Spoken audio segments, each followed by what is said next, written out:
يا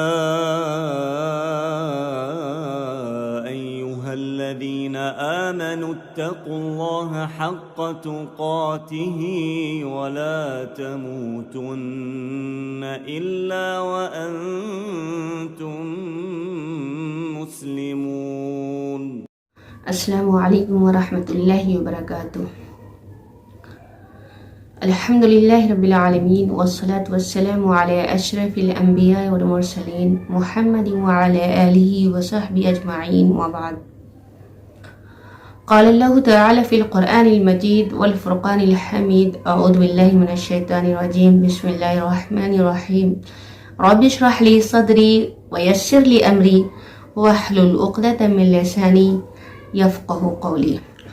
آج میں آپ تمام لوگوں کے سامنے ایک حدیث کا مفہوم رکھنا چاہتی ہوں. اس حدیث کو ابو زکریا یحییٰ بن شرف النووی جو صحیح مسلم کے شارح ہیں، انہوں نے اپنی کتاب اربعینہ، جس میں انہوں نے دین کی اساسیات سے اور اسی طرح سے اخلاقیات سے تعلق رکھنے والی 40 احادیث کو جمع کیا ہے. تو میں 14 نمبر کی حدیث ہے، اس کا مفہوم آپ کے سامنے رکھنا چاہتی ہوں. عن ابی ذر جندب بن جنادہ و ابی عبد الرحمن معاذ بن جبل رضی اللہ تعالی عنہما عن رسول اللہ صلی اللہ علیہ وسلم قال اتق اللہ حیثما کنت. ابو ذر جندب بن جنادہ اور ابو عبد الرحمن معاذ بن جبل رضی اللہ تعالی عنہما سے مروی ہے کہ رسول صلی اللہ علیہ وسلم نے فرمایا اتق اللہ حیثما کنت، اللہ تبارک و تعالی کا تقوی اختیار کرو جہاں تم رہو. وَأَتْبَعِ السَّيِّئَةَ الْحَسَنَةَ تَمْحُوهَا، اور برائی کے بعد، گناہ کے بعد نیکی کر لیا کرو. وَخَالِقِ النَّاسَ بِخُلُقٍ حَسَنٍ، اور لوگوں کے ساتھ بہترین رویہ، بہترین اخلاق کے ساتھ پیش آؤ. رواہ ترمذی وقال حدیث حسن وفی بعض النسخ حسن صحیح. ترمذی نے روایت کیا ہے اور اس کو حسن کہا ہے، اور بعض نسخوں کے مطابق حسن صحیح قرار دیا ہے. اس حدیث میں نبی صلی اللہ علیہ وسلم نے 3 اہم امور کی طرف رہنمائی کی ہے. آج ہم حدیث کے پہلے ٹکڑے یعنی اللہ کا تقوی کیا ہوتا ہے اس سلسلے میں بحث کریں گے. تقوی ڈر اور خوف کا نام ہے. تقوی کہتے ہیں اللہ تبارک و تعالیٰ سے ڈرتے ہوئے، اللہ تعالیٰ کے عذاب سے ڈرتے ہوئے، حرام کاموں سے بچنا اور واجبات کو ادا کرنا.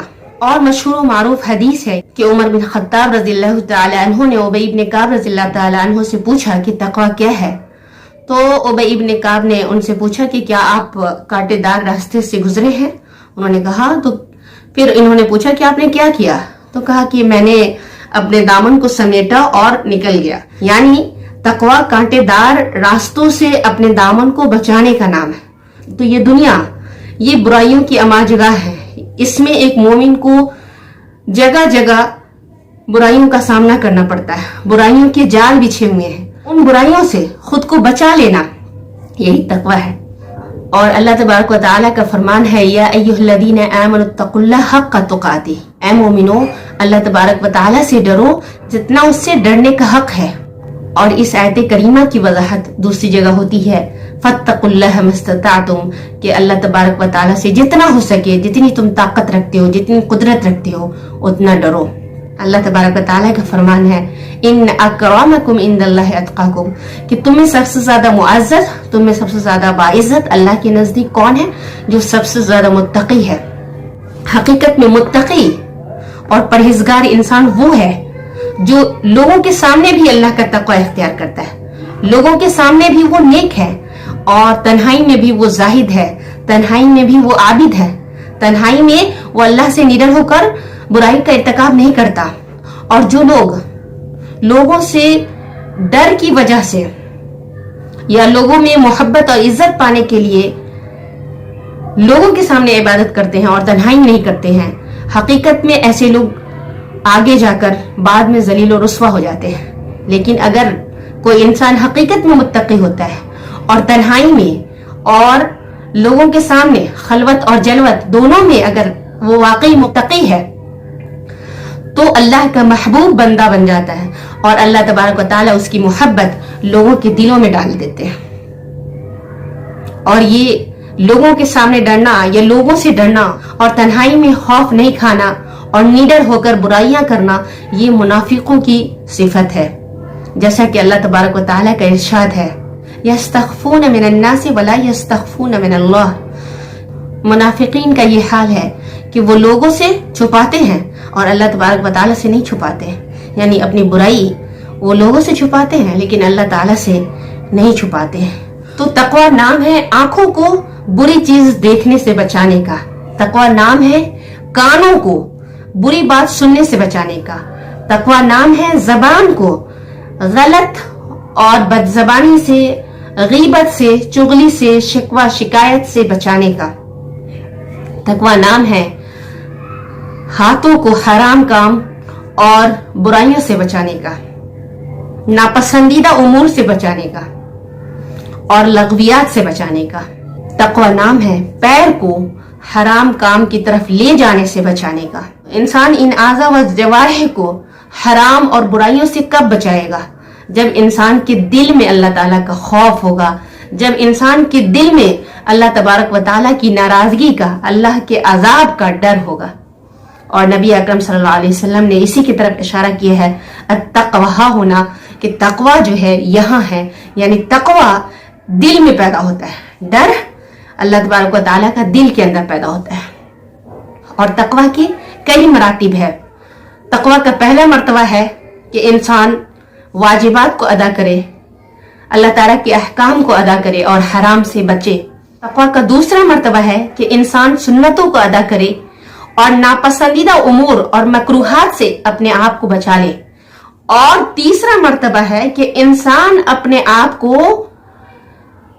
بعض ان جائز چیزوں سے بھی بچا لے جو حرام کی طرف لے جاتی ہے، جس کی وجہ سے حرام میں جانے کا اندیشہ ہے، اور لاغویات اور ناپسندیدہ امور سے اپنے آپ کو بچا لے۔ ہم مسلمان، ہم ایمان کی حالت میں پیدا ہوئے، ہم ایسے گھرانے میں پیدا ہوئے جو مسلمان تھے، ہم نے بچپن سے جانا کہ یہ برائی ہے اور یہ اچھائی ہے، یہ گناہ ہے، یہ حرام ہے، ہم نے بچپن سے جانا۔ ہمیں یہ معلوم ہے کہ گانا سننا حرام ہے، ہمیں معلوم ہے کہ غیبت حرام ہے، ہمیں معلوم ہے کہ جھوٹ بولنا حرام ہے، ہمیں معلوم ہے کہ دوسرے کا مال کھانا حرام ہے، رشوت حرام ہے، سود حرام ہے۔ ہم جان رہے ہیں کہ یہ چیزیں حرام ہیں، لیکن پھر بھی ان کاموں کو کرتے ہیں، اور ان کاموں کو کرنے کے لیے اپنے آپ کو مجبور ظاہر کرتے ہیں، اپنے لیے عذر تلاش کرتے ہیں۔ جب ہم صحابہ کرام کا احوال دیکھتے ہیں تو وہ برائیوں میں پیدا ہوئے، وہ برائی کو برائی جانتے ہی نہیں تھے بلکہ برائی کو اچھائی سمجھتے تھے، لیکن پھر بھی جب اللہ تبارک و تعالیٰ کا حکم آیا اور نبی صلی اللہ علیہ وسلم کا حکم آیا کہ اس امر سے رک جاؤ، تو وہ رک گئے۔ انہوں نے اس امر کو، اس معاملے کو کرنے کے لیے کوئی عذر نہیں تلاشا۔ شراب کی جب حرمت ہوئی، ابو طلحہ رضی اللہ تعالیٰ عنہ کے گھر میں انس رضی اللہ تعالیٰ عنہ شراب پلا رہے تھے، ساقی تھے وہ، تو کہہ رہے کہ میں شراب پلا رہا تھا کہ اچانک ایک آدمی گھبرا کر آیا، اس نے کہا کچھ معلوم ہوا ہے، کچھ خبر ہے؟ یہ لوگ گھبرا گئے، کیا بات ہوئی ہے؟ تو کہا کہ شراب کی حرمت نازل ہو گئی ہے۔ یہ لوگ شراب کے عادی تھے، شروع سے پیتے آ رہے تھے، اور نہ صرف پیتے آ رہے تھے بلکہ شراب کو یہ لوگ اچھا عمل سمجھتے تھے، اور سمجھتے تھے کہ اس شراب کی وجہ سے ہم لوگ زیادہ سخی ہو جاتے ہیں، زیادہ سخاوت کرتے ہیں۔ لیکن جب اللہ اور اس کے رسول کا حکم آیا تو انہوں نے یہ نہیں کہا کہ ہم شروع سے عادی ہیں، کچھ دن اور پی لیتے ہیں، یا نہ کراہیت ظاہر کی، ناپسندیدگی بھی ظاہر نہیں کی، بلکہ اللہ اور اس کے رسول کا حکم آیا اور وہ بچ گئے، فوراً رک گئے۔ انہوں نے مٹکوں کو توڑ دیا، پوری مدینہ کی گلیوں میں شراب بہ رہا تھا۔ یہ تھے صحابہ کرام جو اللہ کا حکم آیا تو فوراً رک جاتے تھے، اور بلکہ ان سے غلطی ہوتی تھی تو وہ مسجد کی طرف دوڑ پڑتے تھے، اپنے گناہوں کی معافی مانگتے تھے اللہ تعالیٰ سے۔ صحابہ کرام وہ تھے کہ جب ان سے گناہ ہوتا، ان سے غلطیاں ہوتی، تو وہ تنہائی میں صرف اللہ سے معافی نہیں مانگتے تھے، حالانکہ وہ تنہائی میں اللہ سے معافی مانگتے تو اللہ تعالیٰ معاف کر دیتا، لیکن وہ اپنے آپ کو سزا کے لیے پیش کر دیتے تھے، اپنے آپ کو حد جاری کرنے کے لیے، اپنی جان کی قربانی دینے کے لیے پیش کر دیتے تھے۔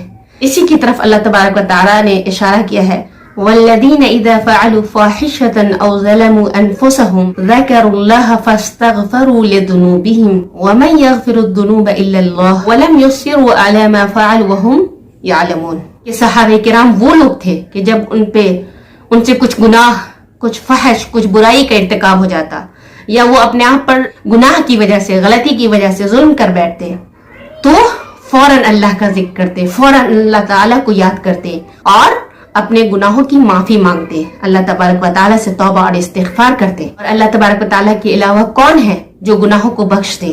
اور اللہ تعالیٰ نے ان کی یہ صفت بتائی، لم یصروا علی ما فعلوا وهم یعلمون، کہ جان بوجھ کر وہ گناہوں پہ اصرار نہیں کرتے ہیں، جان بوجھ کر وہ غلطیاں پہ غلطیاں نہیں کرتے ہیں۔ یہ ہے صحابہ کرام کی صفت۔ آج ہمیں بھی تقوی کی صفت اپنانے کی ضرورت ہے، اللہ تبارک و تعالیٰ سے ڈر اور خوف پیدا کرنے کی ضرورت ہے۔ خلوت اور جلوت میں دونوں میں صرف اللہ تعالیٰ کا خوف ہونا چاہیے، اللہ تعالیٰ کے لیے عبادت ہونی چاہیے۔ 24 گھنٹے ہمارے دل و دماغ میں یہ خیال ہونا چاہیے کہ ایک ذات ہے جو ہمیں دیکھ رہی ہے، ایک ذات ہے جو ہماری نگرانی کر رہی ہے، اور ہمارا کوئی عمل اس سے مخفی اور پوشیدہ نہیں ہے۔ اس کے علاوہ 2 فرشتے ہیں، ما یلفظ من قول الا لدیہ رقیب عتید، 2 فرشتے ہیں جو 2 نگراں ہیں جو تحریر کر رہے ہیں، درج کر رہے ہیں رجسٹر میں۔ اور ہم دنیا میں کسی بھی امور میں اللہ تعالیٰ سے زیادہ کی طلب رکھتے ہیں، زیادہ سے زیادہ چاہتے ہیں، تو ہمیں دین کے معاملے میں بھی اللہ تبارک و تعالیٰ سے زیادہ کی حرص اور طلب ہونی چاہیے، اور اس کے لیے دعا کرنی چاہیے، وَجْعَلْنَا لِلْمُتَّقِينَ إِمَامًا، کہ اے اللہ ہمیں متقیوں کا امام بنا۔ سبحانک اللہم و بحمدک، اشہد ان لا الہ الا انت، استغفرک و اتوب الیک۔ السلام علیکم و رحمۃ اللہ وبرکاتہ۔